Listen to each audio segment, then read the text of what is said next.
Welcome to the Max Future Weekly Podcast. All Apple talk and no chit chat.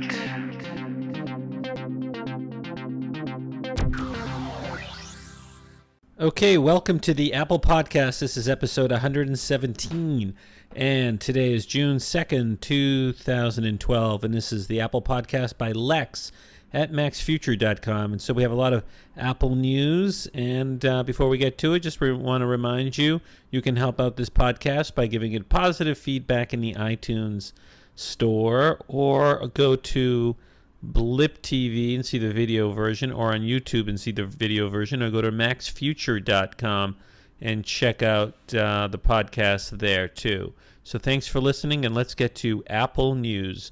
No chit chat and all Apple news. Okay, so the first story I want to talk about is something that's kind of obvious, but it's nice to hear from someone.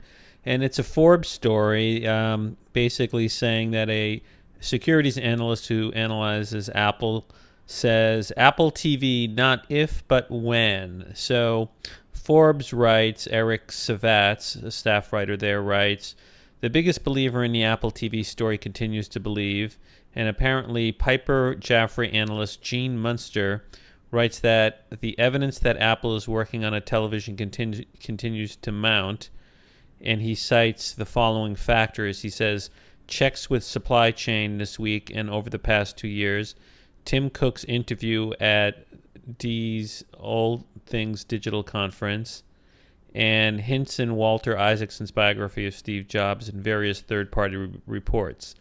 So Gene Munster wrote, we believe if has been decided, and the question is now when. We stand by our previously stated timeline of unveiling the TV late this year, with a launch in the first half of 2013, 6 months following the unveiling. This is what Gene Munster writes.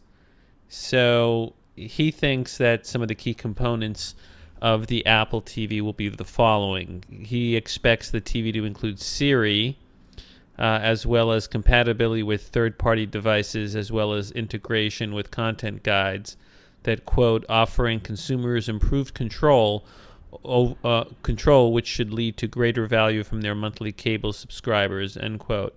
He also thinks that cable companies could cause a fee to use Apple televisions equivalent to cable box rental fee. It says some investors do not believe Apple will be able to gain control of cable interface due to advertising on the interface. But then it goes on to say, but we note that ads are typically house ads and are not significant revenue contributors, he says. He also thinks there's going to be apps and games and compatibility with the App Store. And he also thinks the design will include many Apple styling cues, including aluminum casing and reduction of wires. He says, we expect the design of the TV to make it the standout centerpiece of the consumer's living room. And as for content, he thinks while many believe content will be the key differentiator for the Apple TV, we expect at launch, Apple may not necessarily revolutionize the content industry. Anyways, it's an interesting statement from Mr. Munster, but really, what do you think would go into an Apple TV? And, I mean, I actually think the Apple TV is already here, and that's the iPad. I've been saying this for a while, which is that with an iPad and the current Apple TV, you can just fling onto a big screen TV whatever is on your iPad. And there are all these apps that work with, like, television stations. I mean, Al Jazeera has 24-hour, English international news. The ABC app, plus there is this Barry Diller thing called Aero, AEREO, that works on the iPad, and so you already have this sort of TV. So, I could see Apple sort of getting into like a full-size regular TV just because people would buy it, right? Just for the styling. So if you had a beautiful TV that sort of looked like an iMac, but let's say 42 inches or 50 inches or 60 inches, and you had AirPlay integrated into it, and the ability to run, television apps, a lot of the ones that run on the iPad, I think people would just get it for the convenience of it. So I do think Apple will come out and create something, particularly if they can make 35% or 40% margins on such devices. Now, another person who takes issue with what Gene Munster says is another Forbes writer named Adrian Kingsley Hughes, and he sort of takes issues with a lot of the things that Munster talks about, in particular gaming. And he doesn't think that it makes sense for a big Apple TV to be a gaming platform. He says the first is that I can't see a way for existing games aimed at the iPhone and iPad will work on a television. He says, think about it. The iPhone and the iPad are touch devices, and it's hard to replicate touch in a controller, especially if it's a multi-touch gesture made up of several fingers. I can't see how even a game like Angry Birds in its current iOS configuration wouldn't work on a television unless it had a touch screen. He goes on to say, I'm certain that the game would be retrofitted to work on a television, but that would involve time and effort on the part of the developer. And he goes on to say, this brings me to my second point. How interested are developers going to be in designing a bespoke content for a television set that is unlikely to command much of a market share for a few years, when he or she can just as easily target a market consisting of millions of iPhone and iPad users instead? Well, he makes a valid point, but I would say this, what Apple could do is make it so that it's easy for an iOS app to scale up from an iPad to the TV. As for the controller, I agree with him. I mean, you're going to have a touch device. So I think what Apple's going to do is basically say, look, buy an iPad or a 7-inch iPad or an iPod Touch or an iPhone to control the Apple TV. So that's, if you want to do this interactive gaming, you're going to have to have an iOS device. I think that's how they'll do it. He goes on to say also he doesn't take issue. He takes issue with Munster saying that there's not going to be anything interesting on an Apple TV. And he says, this is Kozner says, is he seriously suggesting that an Apple TV will sell purely on the brand name initially and bring nothing new in terms of the content? That seems to go against how Apple currently operates. I know that Apple buyers have a reputation for buying based on brand, but I don't think they will extend into products with a $1,500 to $2,000 price range. And, well, I sort of disagree with him there, too. I mean, I think if it's beautifully designed and it's integrated with what's in the current Apple TV and AirPlay, and let's say Apple throws in some, like, massive storage in there, too, so you could put all your movies in there, too, and save them. I think that would justify the cost, even if there wasn't some massive new addition in terms of apps and stuff like that were native on the Apple TV. Okay, well, Apple seems to have won a little battle in terms of what's going to be the next technology regarding SIM cards in iPhones and other such devices like the iPad. Now, this has been going on for a while. I've been reading about this, but apparently there was finally a result. The European Telecommunication Standard Institute, also known as ETSI, according to PCMag.com, announced on June 1st that it had agreed on a new SIM card standard, and the option pushed by Apple was the victor. So apparently Apple was a big lobbyer for a certain standard, and Apple wanted a slimmer Nano-SIM, which was supported by most carriers. But according to the article, rivals like Motorola Mobility, RIM, and Nokia were concerned that Apple might one day own the very lucrative patent rights to the technology. And it goes on to say the Nano-SIM is even smaller than the existing micro SIM, and it will have a smaller slot, which will mean more room for advanced technologies and new gadgets. And it says here when the announcement was made by Etsy, there was some initial confusion over whether the standards body had selected the proposal from Apple or Nokia. But Nokia confirmed that Etsy had sided with Apple. So I guess this is a victory for Apple. And it says here in the PC Mag article, Apple is notoriously particular about smartphone aesthetics, even reportedly eschewing 4G LTE in its latest iPhone in order to avoid making the device any thicker. So I guess, this is good news because, look, I think Apple knows what it's doing. And so it does make sense to have even a smaller Nano. There's no need to for a phone to have any sort of significant SIM card size. So a victory for Apple in design. Okay, so I guess in July there's going to be a big trial between Google and Apple, or actually Motorola Mobility, and it's a patent trial. And apparently Apple lost a motion before the judge in that case that will allow Motorola Mobile to bring in the quotes from Steve Jobs in the biography that Isaacson wrote. And it says here in Reuters, Chicago Tribune, it says Steve Jobs gave a lot of juicy quotes before he died, and Apple Inc. has failed to keep some of them out of an upcoming patent trial against Google's Motorola Mobility Unit, according to court documents.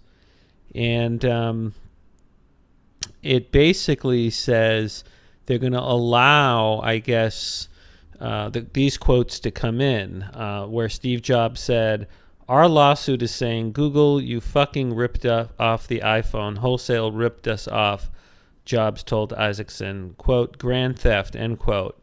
And then he added, quote, "I'm willing to go thermonuclear war on this," end quote. So it says here in the court filing, Apple acknowledged that Jobs was very angry over Google's behavior. But Apple said, quote, "to avoid any potential prejudice to Apple if Motorola attempts to use the book to appeal to the jury's passions," the filing said, Apple asked that the court prevent any reference to the Jobs book during the trial. But in a brief order filed on Thursday, Chicago federal judge Richard Posner rejected Apple's request. And it goes on. So, I'm thinking, though, apparently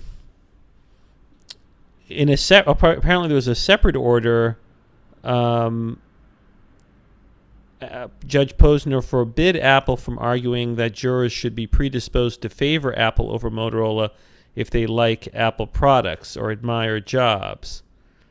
And I mean, this is kind of silly. I mean, Judge Posner said, quote, "I forbid Apple to insinuate to the jury that this case is a popularity contest." I don't know. I mean, who's going to do that during a trial? That's kind of silly. Frankly, I think Motorola Mobility is making a big mistake by trying to get that quote in. I mean, look at the quote here. Do they really want a jury? Does Motorola Mobility really want a jury to hear that Steve Jobs said, quote, "Google, you fucking ripped off the iPhone, wholesale ripped us off, grand theft"? I mean, Motorola's nuts. Because a lot of people admire Steve Jobs. And also, if they think that Steve Jobs really felt he got ripped off and was genuine about it, then maybe Apple was ripped off. And, the quote, "I'm willing to go thermonuclear war on this," just shows you how much Steve Jobs believed he got ripped off. So think about it. You're sitting on a patent jury, and somebody gets that quote in, and it seems genuine. Aren't you going to believe that that's sort of evidence that they got ripped off? Because why would Steve Jobs feel like that he got ripped off if he didn't get ripped off? So I don't know. I mean, this is sort of being spun as if it's bad for Apple. I think it's bad for Motorola for the book to come in and about how upset Steve Jobs was. So I'm not sure what the lawyers are doing in that case. Okay, so the next story is about a little housekeeping, and that is that MobileMe is coming to an end. And according to CNET.com, Apple has been reminding users of MobileMe closure. Remember, it's all going to be iCloud. So apparently, MobileMe, if you've got anything hosted on MobileMe like iWeb or something, it's all coming to an end June 30th. So basically, you got to get out of there. And CNET gives a little bit of an explanation how to do it. You log into MobileMe, and when you initially log in, you'll see a blank page stating that MobileMe has moved to iCloud. But you can access your files for the service that are going away by clicking the small cloud in the top left corner of the page. This will bring you to a selector menu that contains Gallery, iDisk, and a link to iCloud.com. In this menu, you can either go either two of the selected services to get your files. So you can, I guess, download your gallery photos from MobileMe and archive them. And you can also, if you have upgraded to iCloud, you may not be able to access your iDisk and OS X Finder, even though the service is still active. Therefore, the only option may be to access it through MobileMe website, where you can get your files, go to the cloud button in the menu bar, and choose the iDisk option. It says here, then you can browse your files and download ones you wish to keep. And it says browsing individual files might be a cumbersome task, so you can expedite the process by downloading all files on your iDisk. It says you can select all your iDisk folders, press Shift while selecting them, and click the download down arrow toolbar to zip the folders into archives and download them into your system. So this is really good advice by Topher Kessler on CNET.com. Okay, so earlier this week, All Things D's Walt Mossberg had a big conference, which is the one that Steve Jobs would go to and speak every year. And this year, Tim Cook spoke there. This was earlier in the week. And he said various things. He doesn't say a lot, but he gave some insight. And one of the things that he said was that he would like Apple products to be made in the United States. And, in the long run, would like to bring more manufacturing to the United States. Well, Apple Insider has a story entitled "Establishing U.S. Assembly Lines Would Be Highly Difficult for Apple."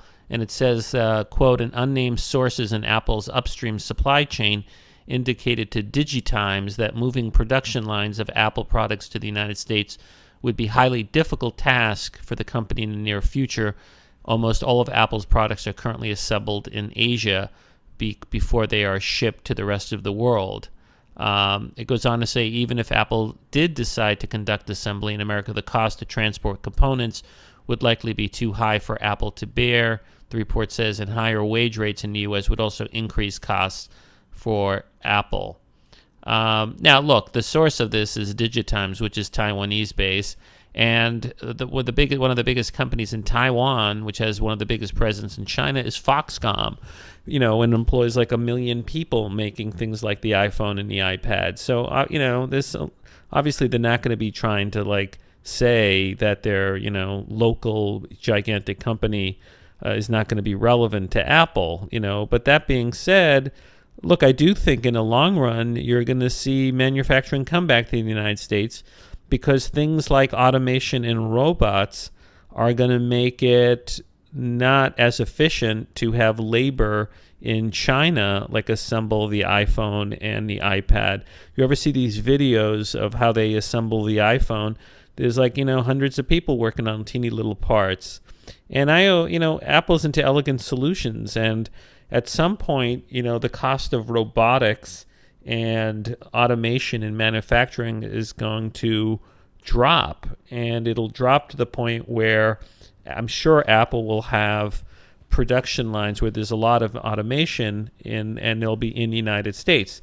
Now, I don't think it's going to result in lots of blue-collar jobs assembling iPhones and iPads, but it will make it it'll make it more secure, because I do think Apple has some vulnerability by assembling all these products in Foxconn in China. Because let's say, I don't know, let's say there's a civil war, or the Chinese government decides to impose some sort of tax on production there. Apple could be screwed over in terms of production.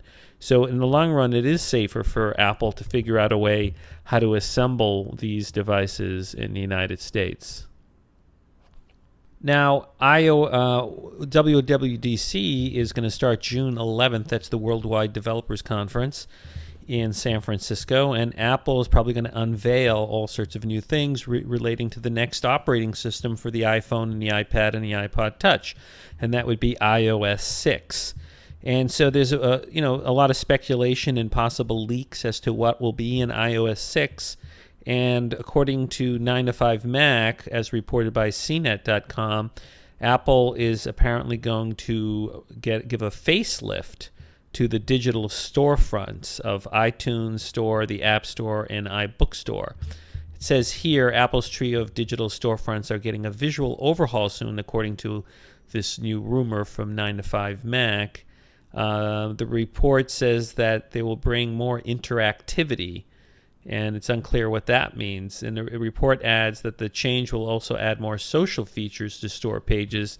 It'll presumably go beyond the current Tell a Friend option that lets you send a quick detail page about the app to someone else's email. And, there's other rumors are that, and we'll get to that Apple is going to have better integration with Facebook. It does make sense. They'll probably be able to make the stores better at finding apps. The article points out that Apple acquired small app finding company called Chomp several months ago, and 9to5Mac says that the initial iOS 6 update will not feature improved app discoverability, but maybe somewhere down the line we'll get better discoverability. So, that's something to look forward to in about a week or two. So one of the other features we're supposed to get in iOS 6 is Apple's own mapping service, and apparently Apple's mapping service is going to have 3D. So this is a big deal. We talked about this before. Apple may be getting rid of Google Maps integration in iOS 6. But now word comes via Cult of Mac that Google may try to one-up Apple on Wednesday, June 6th. That's this coming Wednesday. And apparently Google sent out invites to certain publications this morning. This was on June 1st, Friday. It said the invitations said that there will be an event taking place on June 6th, and it says with the plea to come see the, quote, next dimension of Google Maps.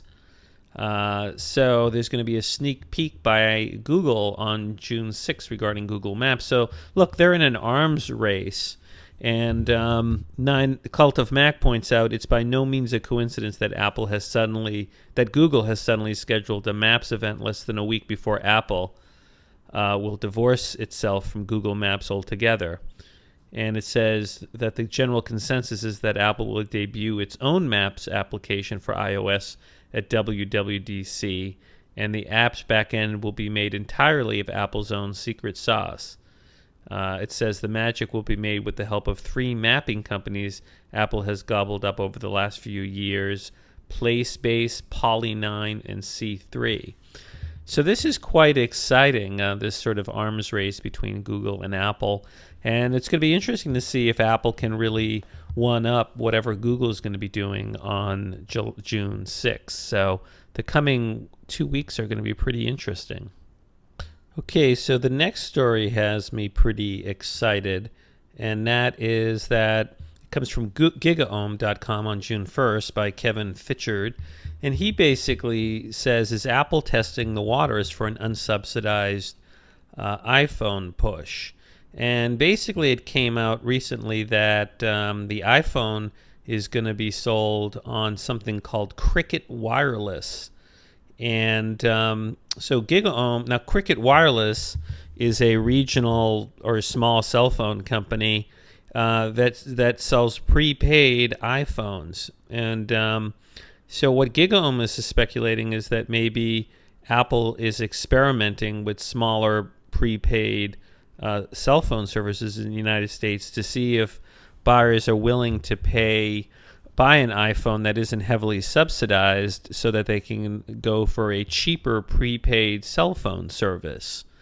And I think that it does make sense for Apple to expand into that market for a number of reasons. One, there's a lot of people, I guess, in the United States and in foreign countries who don't have enough credit to get like a regular cell phone contract. One that sort of commits you for a couple of years, and so that's where prepaid cell phone services are big in the United States and outside the United States, and that's where you just pay up front, for a month's worth of cell phone service or 2 months, and you don't really get a big subsidy for any phone because you're not locked into a long-term contract. But the thing is, these contracts, this prepaid stuff can be a lot cheaper. So the question is, are people willing to pony up, let's say, $400 for an 8 gigabyte iPhone 4 as opposed to, $100 or $200? And I think it's an experiment that Apple definitely is pursuing with this, this new announcement that Cricket is going to be carrying the iPhone. But let's take a look at some other related stories. Now, Cult of Mac also pointed out on June 1st that there's information that another mobile carrier called Boost Mobile in the United States is going to become iPhone's second prepaid carrier in September, according to a rumor. And Cult of Mac said a trusted source for Techno Buffalo reports that the Sprint-powered mobile virtual network operator MVNO will begin offering Apple's device in early September, a month before the 6th generation iPhone is expected to make its debut. And it says America's 7th largest wireless carrier will soon be joined by Boost Mobile as a trusted source has advised that the prepaid carrier will introduce both the iPhone 4 and 4S in early September. So look, I think you're going to see more of this, and it does make sense. Okay, so now in reading ArsTechnica's article about the Cricket's wireless story, regarding Cricket getting the iPhone, ArsTechnica pointed out that already you can get prepaid service on your iPhone, at least the one that works on AT&T, through something that Walmart has launched called StraightTalk. And I'm actually thinking of pursuing this. So apparently StraightTalk is owned by Walmart, and Walmart is, I guess, leasing, cell phone data space from AT&T. So you can buy paid SIM cards and have a recurring prepaid bill on this StraightTalk.sm.com with your iPhone, and it works with the iPhone now. And apparently, it says here, and I'm looking at their website, even if your iPhone on AT&T is not jailbroken, the SIM will still work on it because it's an AT&T network. And the terms of this prepaid stuff are pretty amazing because it says here you can get, for $45, you can get unlimited 3G data, unlimited talk time, and unlimited text. So this is pretty amazing. To give you a sense of how cheap that is, and this is with no contract or no bill, I went to AT&T's site, and the traditional plan with AT&T, if you wanted to get unlimited text, unlimited talk time, and unlimited, not even unlimited data, but 3 gigs a month data, it would cost you $119. So this prepaid SIM card thing is a lot cheaper than a plan. Now, I guess AT&T, will subsidize your iPhone, but still, this is really cheap. And let's see how cheap. So is it really worth it to go with this like prepaid plan and not get a subsidized phone? Well, let's just do some math, okay? So AT&T for unlimited data, unlimited phone calls, and unlimited texting will charge you $119. So I'm putting that in a calculator. I'm sorry, not Cricket, but this Walmart StraightTalk sim.com charges you $45. So what's the difference? Let's subtract 45. And the difference is $74 a month, okay? And that's not including whatever both sides tax and stuff. So look, if you go with AT&T, you're locked into a 2-year contract. Let's multiply that by 24. Over 2 years, you would pay AT&T $1,776 more. So AT&T is maybe throwing you, I don't know, like $300-400 subsidy. Let's say they give you $400 subsidy when you buy like an iPhone, right? So you're overpaying by $1,376 by going with AT&T. But the thing is, this StraightTalk SM.com is so much cheaper that it's not worth the subsidized phone. It's worth just getting the the pay-as-you-go model. So it's really, I think, worthwhile. So it's pretty straightforward. You pay an initial $15 to get the SIM card, and then it's $45 per month, unlimited data, talk, and text, no contracts. And it says here, SIM card will only work with an AT&T or T-Mobile compatible or unlocked GSM phone. And it apparently works with the iPhone. So let's go to the StraightTalk. Apparently one downside is you can't roam to non-AT&T networks. But the thing is, AT&T is pretty, spread out all over the place. I don't think I've ever roamed with off the AT&T network onto some other network. But I think this is worth it. I mean, I'm actually thinking of pursuing this.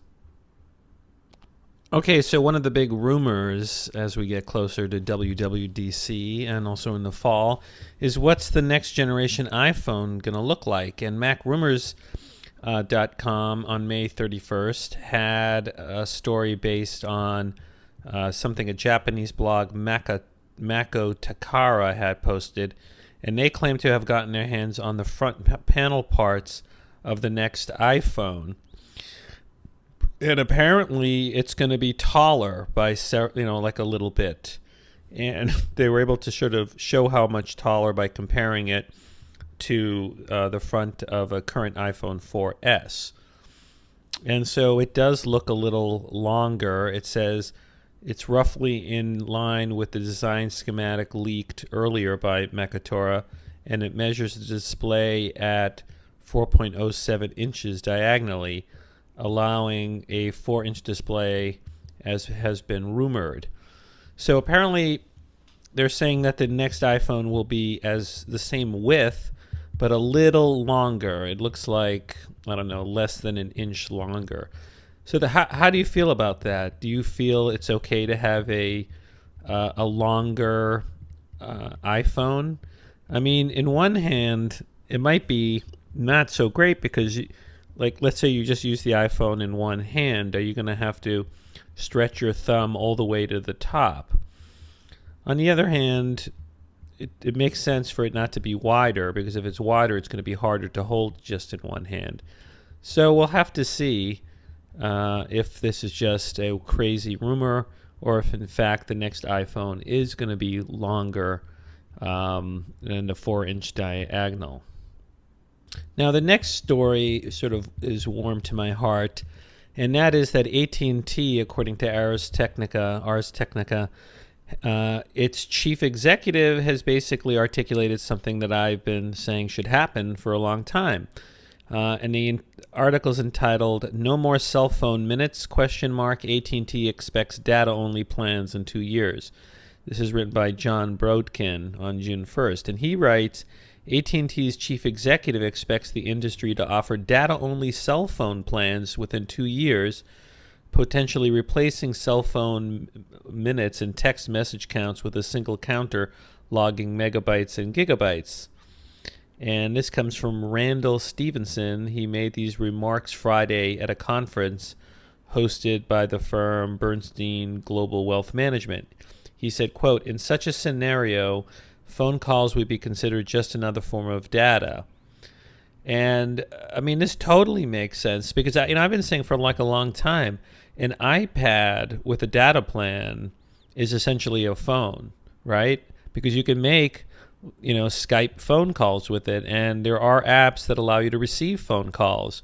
So if you can do that on an iPad and pay a mere $30 a month, why can't you do it on an iPad Touch with a data plan in it? And all Apple has to do is somehow get a data plan into a iPod Touch, and there you have a phone. And in a way, isn't this Walmart prepaid plan doing that? I mean, they give you for $45 unlimited data, unlimited phone calls, unlimited texts, and they're not like chopping it up into bits and charging you $119 like AT&T. So this is something that's clearly going to happen, and AT&T's president knows it's going to happen, and he knows that the market forces are going to be there. And frankly, I think it's by these non-big carriers, these scrappy little carriers, or these wholesalers like Walmart undercutting the big carriers, because as people figure out that they can just stick, a data plan into your iOS device, and suddenly you have a phone, you have a text device, and a an iPhone essentially. So this is something that we're going to see definitely happening, and I think it's happening already. Now, good news for Apple as a business, and that Chinese regulators, according to the Wall Street Journal, an article by Paul Moser on May 30th, have approved an Apple device with high-speed wireless data capabilities, suggesting that Apple is one step closer to selling the latest version of its iPad in China. So according to the Wall Street Journal, the website of China's Telecommunication Equipment Certification Center, an Apple device with third generation or 3G data capabilities has been issued the license needed for the company to begin sales in China. And this would make the device compatible, according to the Wall Street Journal, with China Unicom, which is Apple's longtime partner in releasing its iPhone and iPad devices. So, this is good news for Apple, because I'm sure if it officially sells the iPad third generation China, there's just going to be crazy amounts of sales, and it'll help Apple grow its profits and revenue. So, like I said earlier this week, Walt Mossberg and Kara Swisher had their All Things D conference in California, and this is the one that Steve Jobs used to always go to. And this time, Tim Cook went, and they questioned Tim Cook. Among the questions were, what did Tim Cook learn from Steve Jobs? And look, Tim Cook was very diplomatic, and he said pretty much the obvious, which is he learned really from Steve Jobs how to focus on, focus and just have like a very focused vision, and how to like edit stuff down, So, he obviously said that it was a huge influence on him. Tim Cook said other things, too, at this conference. He said that the patent war is, quote, a pain in the ass. And he also sort of hinted that, that they have something big coming down the line, or several big things, like the Apple TV. So you can get and watch a lot of the clips on All Things D's website. And they're also, I think, in iTunes. Now, some of the other things that Tim Cook said, as summarized by Macworld.com, include the following. He basically said that Apple is doubling down on secrecy. when it comes to product releases. So, that makes sense. I mean, I think secrecy is frankly a big part of Apple's marketing. By surprising, you're putting on the big show. It's almost like a magician or, the circus. The circus doesn't advertise all the neat tricks and stuff, but rather surprises you, or a magician does, with the secret and the thrill of a secret. Basically, also Siri is going to continue to play a big part of Apple's iOS platform in the Mac, according to Tim Cook. He said, quote, "Customers love Siri, but there's more that it can do," he said, and quote, "and we have a lot of people working on this, and I think you'll be really pleased with some of the things you'll see in the coming months. We've got some cool ideas about what Siri can do, and so we have a lot going on this. I think you'll be pleased where we're taking Siri. We're doubling down on it." So that's pretty cool. I like Siri.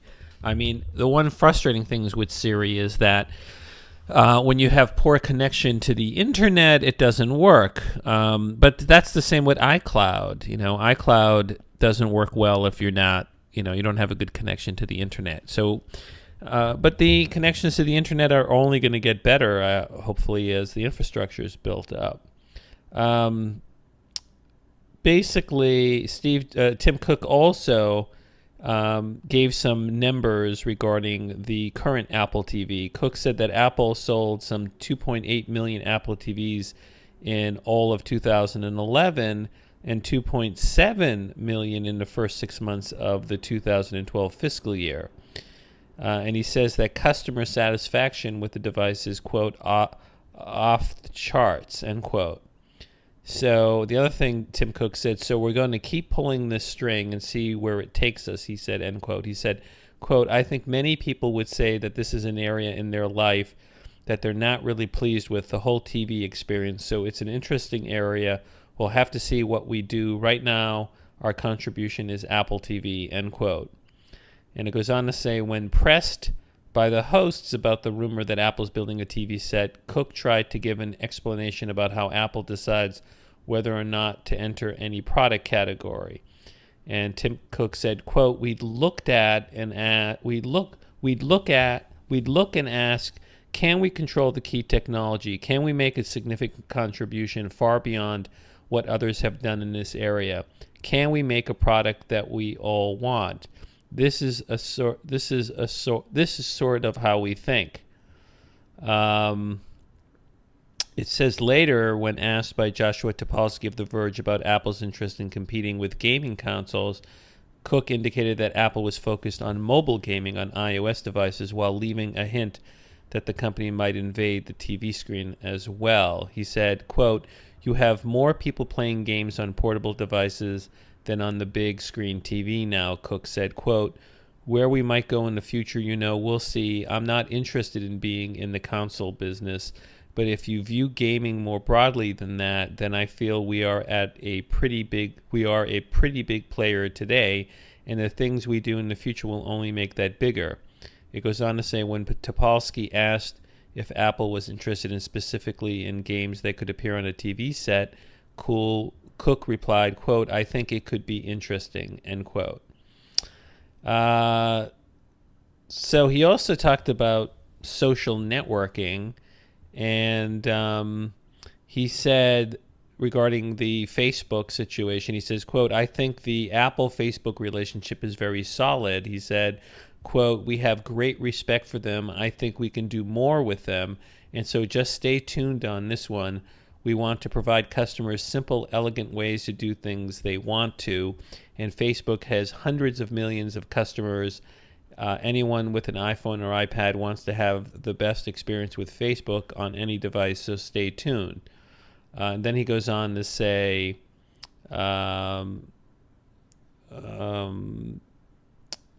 regarding Apple's own social network, he says, "Apple doesn't have to own a social network." He said, quote, "We tried Ping and the customer voted and said, this isn't something I want to put a lot of energy into. Some customers love it, but there's not a huge number that do. And so will we kill it? I don't know. I'll look at it, end quote.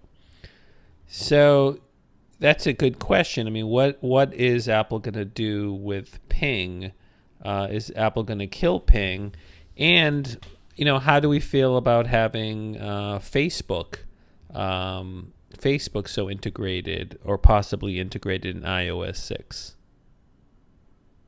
Now, Mike Eglin, who writes for, I think, what does he write for? Cult of Mac, and he's on Google Plus a lot. He basically thinks that it would be a mistake for Apple to get heavily into bed with Facebook, and I think he's right.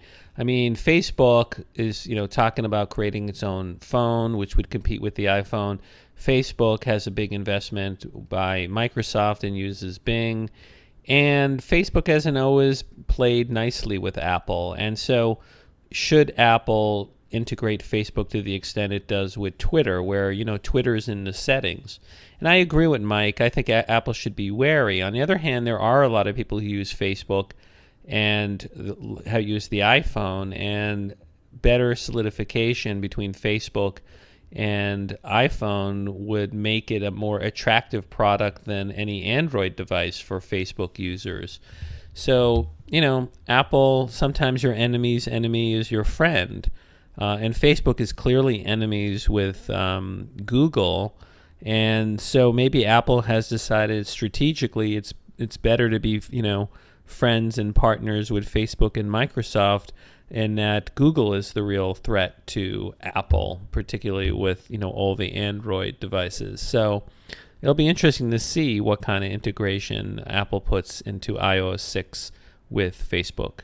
Okay, so one of the crazier rumors that's been circulating in the last few days about Apple is, and I guess this came from something called iLounge, is that Apple is supposedly working on a standalone camera. And that would be something called like eyesight. And this comes from, I guess, something Steve Jobs said in the Isaacson biography, that Apple really felt that photography was an area for disruption. He identified television, textbooks, and photography. And the iPad, obviously, with iBooks, Arthur has obviously penetrated textbooks. And so this Mac Rumors article says that there's speculation that Apple is going into, this camera business. And it says earlier this week, iLounge released its comprehensive new iPad buyer's guide, an overview of accessories. And in the guide's release, it included a 2-page spread arguing that Apple may be working on a camera product of some sort. And according to iLounge, the speculation in the guide is informed by claims from a source. And so they have a picture in the guide. It says, making the case for eyesight. Steve Jobs wanted to reinvent photography, but not with the tiny parts found in iPhones and iPads. Here's why Apple might go after the $68 billion photo market. And the concept is that it wouldn't be a DSLR, and it says, as much as iPhones and iPads have improved in camera technology over the past 2 years, Apple's goal is to keep slimming them down, which limits the light gathering and zoom capabilities of camera sensors and lenses, image quality compromises. A standalone digital camera could accommodate a bigger sensor and integrated zoom lens, which Apple would select as a satisfies most needs option rather than offering detachable lenses. And it says Lightro's minimalist body for the light field camera shows how simple it could get, but Apple would want a much larger screen. So, look, I think this is plausible. I mean, Apple obviously has now a lot of smarts in how to make its own camera because it's putting in these great cameras in the iPhone and the iPad.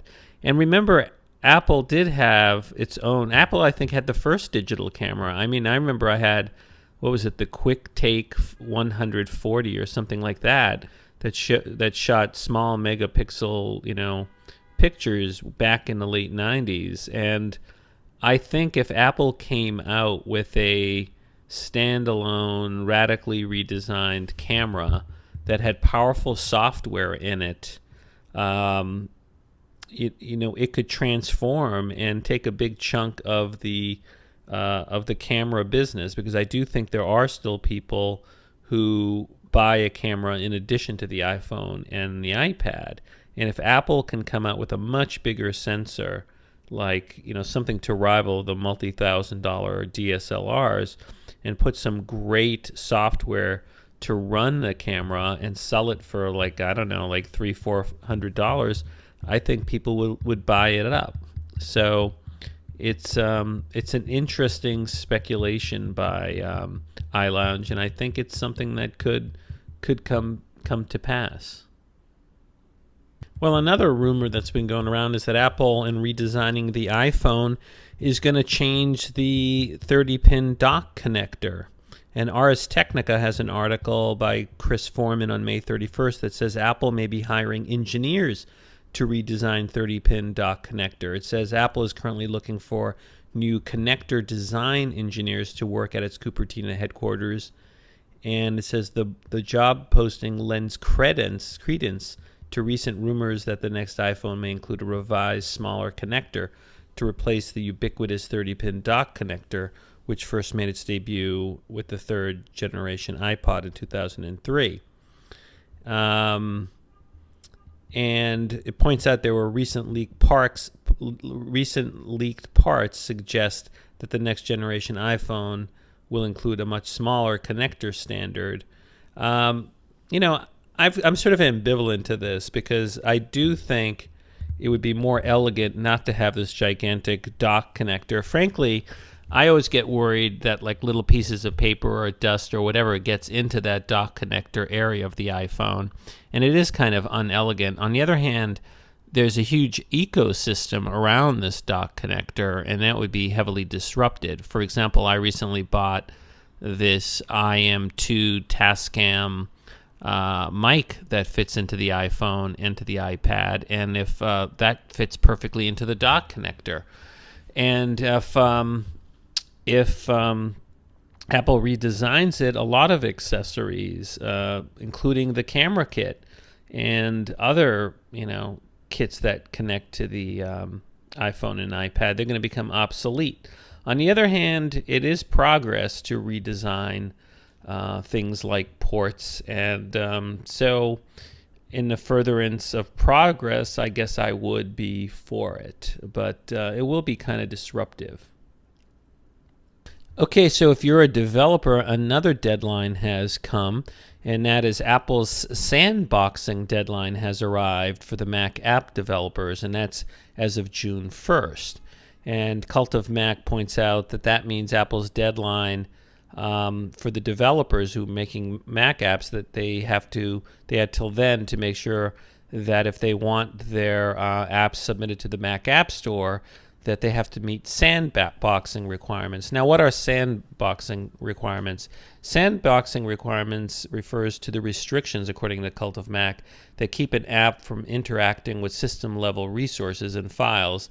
It says the security measure is meant to keep viruses and malware from spreading inside an OS X operating system. I mean, personally, there are some apps that I know won't meet the sandboxing requirement. For example, Audio Hijack just gets into the guts of Mac operating system and hijacks the audio, and I don't think that's going to get into the sandboxing requirements of the App Store. Similarly, Super Duper is a great backup app that clones and backs up your entire operating system and hard drive to another device or another external drive, and I doubt that's going to get in there. But we'll see. There's going to be some apps that can conform to the sandboxing requirements and some can't.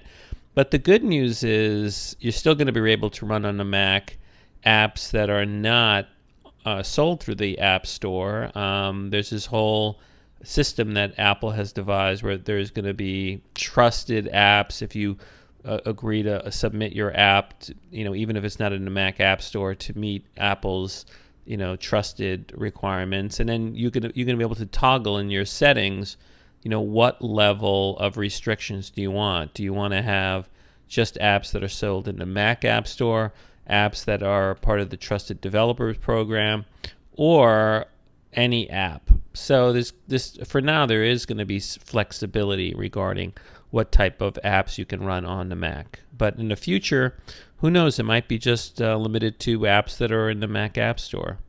Now, the next story, which ran in something called TechSpot.com, just shows how well Apple is run as a business. And they really are reporting on something that Gartner Supply Chain Top 25, a research initiative, found out. And it ranked companies regarding their turnover of inventory. And apparently, Apple turns over their inventory every 5 days, and it's ranked number 1 in how quickly a company turns over its inventory. And TUAW.com created like a chart that breaks down how long a product stays on the shelf in the store being sold. And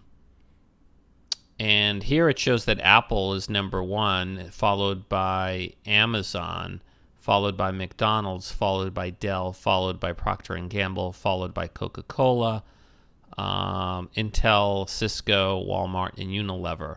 So, this is a sign that Apple has a hot selling product and is efficiently run and can get the inventory out the door. Now, apparently one of Apple's former executives has now been able to convince Apple to let him sell the product of his new venture in the Apple Store. And the product, according to GigaOm, is Nest. Now, Nest is basically a cutting-edge thermometer for your house. And it was founded by a former Apple executive who left Apple. I guess he created the iPod. And now you can buy it in the Apple stores and I guess on Apple's website. And GigaOm points out, quote, it's a huge win for this startup called Nest. And apparently you can start getting it on an online store. So Nest is calling itself a thermostat Steve Jobs would love. And GigaOm says, quote, I think that this is the most important move ever for a next generation digital thermostat. The fact that it's being sold on Apple's website, it says most consumers don't care a lick about their thermostat, and most thermostats are not ever programmed, which leads to major inefficiencies and wasted home. It says if Nest can make its learning thermostat a cool and coveted item like the iPhone, it could change consumers' relationships with thermostats and home energy and could lead to significant reductions in home energy consumption. Now, somebody said, oh, isn't this unusual that Apple's selling another company's product? And it's not. If you go to Apple's website, there are actually lots of interesting cutting-edge third-party products. For example, the WiThings Wi-Fi scale, which I've had for several years, is now sold on Apple's online store. And I actually have seen WiThings sold in Apple stores. So, I think that Apple's choosy, but if it sees really cutting-edge, well-designed products that work well with Apple products or Apple's brand, I think they're gonna stock it in the store. Who knows? I don't know what kind of cut they get, but they probably get a hefty cut for anything sold through their store. So I'm tempted to get this this Nest thermostat. I'm not sure if it'll work in my apartment, but it does look very cool. Okay, so that's it for episode 117 of the Apple Podcast. This is Lex at maxfuture.com. Thanks for listening. And remember, this is a chit-chat-free podcast all about Apple, and you can support it by going into the iTunes store and giving it a positive review, or going to YouTube and seeing the video version of this, or on Blip TV. Also, I'm now posting these podcasts on Spreaker, Spreaker.com. If you just search there for maxfuture.com, you'll find it. So thanks for listening, and see you next week.